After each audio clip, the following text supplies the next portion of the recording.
আজকে আমি এসেছি বরিশাল প্ল্যানেট পার্কে। এই পার্কে আমি সম্পূর্ণ আপনাদের ঘুরে দেখার চেষ্টা করবো। আপনার ধৈর্যের সঙ্গে ভিডিওটা দেখবেন, আশা করি ভিডিও আপনাদের ভালো লাগবে। তো আপনারা দেখতেই পাচ্ছেন এইটা আছে প্ল্যানেট পার্কের মেইন গেট। ভাইরে ভাই, পার্কের ভিতরে ঢুকে দেখি সেই রকমটা যাচ্ছে তাই অবস্থা, কোথাও কোনো লোকজন নাই। বৃষ্টিতে পার্কটা ভিজে একদম টইটুম্বুর হয়ে গেছে, মানে খুবই বিশ্রী একটা অবস্থা। তো গাইস, আপনারা দেখতে পাচ্ছেন প্ল্যানেট পার্কের অবস্থা, মানে বর্ষা একদম প্লাবিত আছে।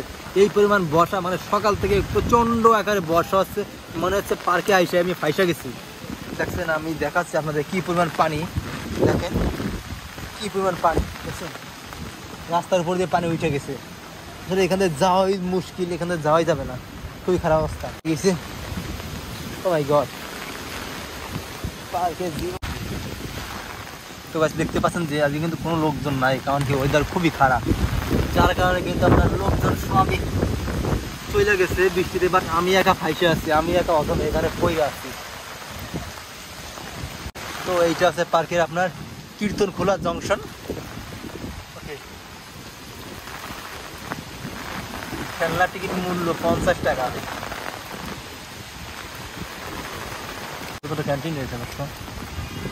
এই যে আপনারা দেখতে পাচ্ছেন, এইটা আছে হাঁস। যে সমস্ত বান্ধবীরা এই হাঁস চালাইতে ভালোবাসেন তাদের কিন্তু আজকে এখানে খুঁজে পাওয়া যাচ্ছে না। আর হ্যাঁ, আমার এখানে বান্ধবীগুলো কই, একটা তো খুঁজে পাওয়া যাচ্ছে না। সুগন্ধা ডিজেল, আবার ডিজেল আবার সুগন্ধ হলে কি করে, আমি এটা বুঝলাম না। আপনারা দেখতে পাচ্ছেন যদি।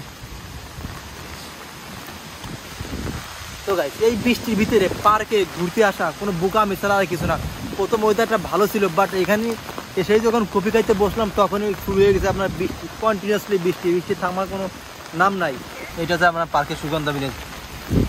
গাইস, এখন আমার চলে যাওয়া লাগবে, কারণ দেখছেন ওয়েদার এত খারাপ। আপনার কিন্তু এখন ছাতাটা উল্টে যাবে মনে হচ্ছে, কারণ নিম্নচাপ সৃষ্টি হয়েছে, এই ভিতরে থাকা আসলে ঠিক হবে না। এখন আমি চলে যাব এখান থেকে, প্রস্থান করবো, না হলে দেখবেন হিতের বিপরীত হইতে পারে। তো গাইস, আপনারা দেখতে পাচ্ছেন যে বৃষ্টিতে পার্কের কি কন্ডিশন দেখছেন, সব কিছু তলিয়ে গেছে। আপনার এখানে কোথাও ফাঁকা জায়গা নাই, সব কিছু বৃষ্টিতে আপনার 1 হাঁটু পরিমাণ পানি হয়ে গেছে, দেখছেন। আর এইখানে শুধুমাত্র এই পথটা কিছুদিন ভালো আছে, বাট বাকি অংশ যেদিকে নিচু আছে সেটি সম্পূর্ণ তলিয়ে গেছে।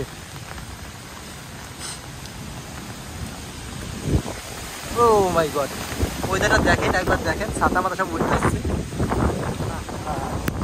ছাতা মাথা উঠে যাচ্ছে, মনে হচ্ছে ছাতা মাথা সব ভাঙিয়ে যাবে, খুবই খারাপ অবস্থা।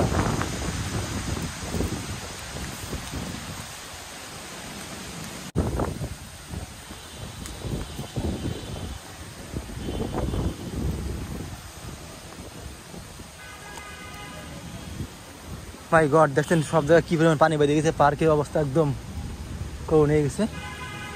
এই টাইগার, হালা হাঁকড়ে দাঁড়াচ্ছিস কেন, এখানে বের হয়ে যায়। বাঘের দাঁত বানাচ্ছে গুনো দিয়ে।